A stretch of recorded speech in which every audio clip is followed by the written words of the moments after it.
Hujanielewa bado? Yaani hapo Yesu anafundisha lile kanisa la kwanza la mitume. Anawaelekeza namna ya kuomba. Kwamba mnapokuwa mnaomba msipayuke sana. Msipayuke sana. Kwa sababu aina hiyo ya kupayuka inaleta kuaminisha watu kama Mungu amesikia, ila Mungu hajasikia. Anafunua fumbo kubwa sana ambalo Isaya alitabiri miaka mingi, alafu akaja akatafsiri mwenyewe. Anasema, ninyi mfanyaje? Mkiwa katika kusali msipayuke kama wa mataifa, maana wao hudhani ya kuwa watasikiwa kwa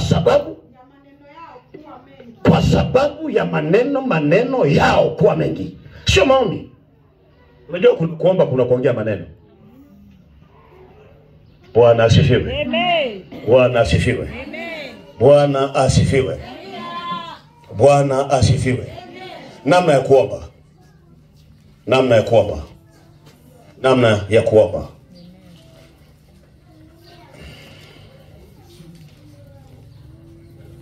Unapoomba, omba kwa busara. Unapoomba, omba kwa busara. Jambo la kwanza, unapoomba, omba kwa busara.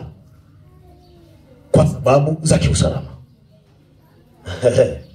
Unapoomba, omba kwa busara. Kwa sababu za kiusalama. Jambo la kwanza. Unapoomba, omba kwa busara. Kwa nini?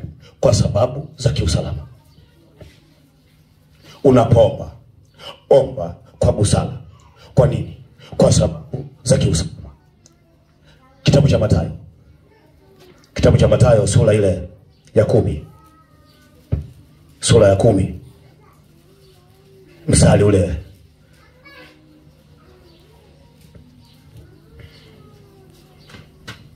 sura ya 10 mstari ule wa 16. Twende mwanangu. Angalieni. Mimi nawatuma kama kondoo kati ya mbwa mwitu. Basi iweni na busara kama nyoka, na kuwa watu wapole kama hua.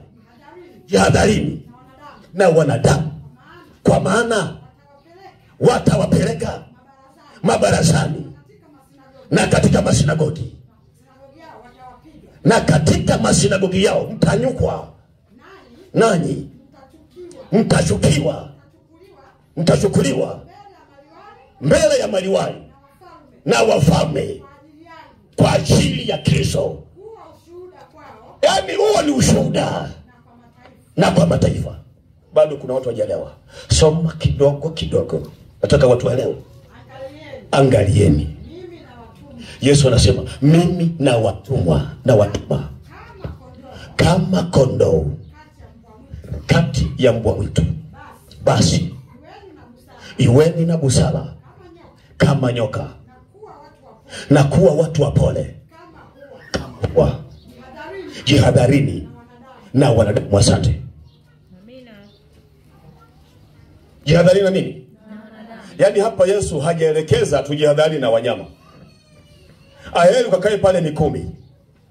Wale wanyama wale wanaweza kawa na huruma na wewe. Kwa habari ya wokovu ulionao, anasema angalieni. Ili ni angalizo. Amen. Yaani kuna mambo mengine ni angalizo ambayo tulipewa kama angalizo ili baadaye yatusaidie. Na unapookoka lazima jambo hili ulijue, namna ya kuishi na wokovu wako ili ufike mbinguni. Bwana asifiwe. Amen. Bwana asifiwe. Amen. Anasema angalieni na watuma kama kondoo. Get machine. Fananisha ule mfano wa kondoo, alafu yuko katikati ya mbwa mwitu. Sasa utoke rohoni, maana inawezekana umeingia sana rohoni. Ingia kwenye akili za kawaida. Halafu anza kuoanisha. Kondoo amewekwa katikati ya mbwa mwitu na amepewa afanye kazi. Umeelewa?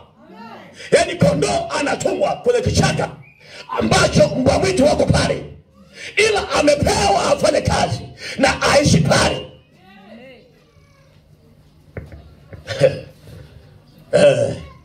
Akili gani atakayotumia? Uelewa gani natakiwa atumie. Ndio maana nakueleza kuokoka ni ufahamu kuwa mkubwa. Kuokoka ni aina ya ufahamu wako kuongezeka kuwa mkubwa, ili uweze kuelewa namna ya kumwishia Mungu wako, ili siku ijayo uwe ushuhuda wa watu wengi. Get imagine, unaingia mahali ambapo wewe ni kondoo. Tunaposema kondoo ni ama ambaye ni mfungo ambaye ni mwelekevu sana, ambaye hana kelele wala hana mbio. Tunakwenda pamoja? Yaani sio mchangamfu sana. Alafu ametumwa kafanye kazi katikati ya mbwa mwitu. Cheki mbwa mwitu alivyokuwa sharp. Yaani asili ya mbwa mwitu yuko sharp, na masikio yake yako sharp, uelewa wake uko sharp, na muda wote yupo kwa chini ya mawindo. Alafu ndo kondoo yuko hapo na afanye kazi. Bwana asifiwe. Bwana asifiwe. Kitakachokusaidia